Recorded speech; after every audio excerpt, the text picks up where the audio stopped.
The ancient oak embraced Rose, its mighty branches reaching skyward like the very arms of an old friend.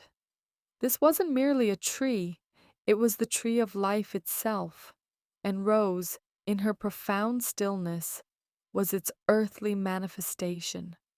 The lines on her face, the gentle curve of her spine, the very rhythm of her breath, all mirrored the gnarled bark, the swaying leaves, the deep roots of the majestic sentinel.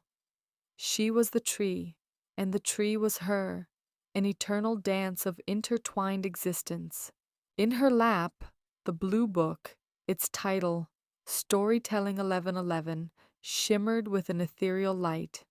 It wasn't just a collection of tales, it was the book of her life, a chronicle penned by time and wisdom. Yet, a deeper understanding dawned on Rose as she turned the pages. While the numbering implied 11 stories, there was, in truth, only one story, the singular ongoing narrative of her existence. Each numbered chapter was simply a different facet, a unique perspective, a new season within that unified, continuous tale. As she read what she thought was the 11th and final chapter, the words flowed into her, not as a conclusion, but as the very essence of her being. She revisited moments of joy that had made her branches blossom, sorrows that had stripped her bare like winter leaves, and quiet triumphs that had deepened her roots. The protagonist wasn't a separate character, it was the essence of Rose herself. Her soul laid bare on the page, journeying through the profound, unfolding experience of being alive.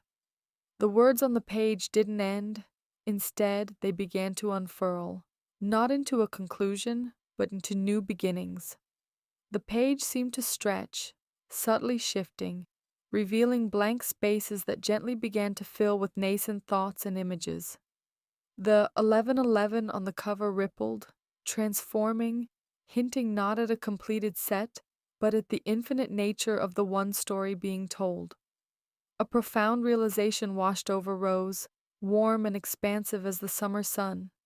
There was no final chapter, no ultimate ending to her story, for her life, intrinsically linked with the living tree, was a constant cycle of growth, change, and renewal.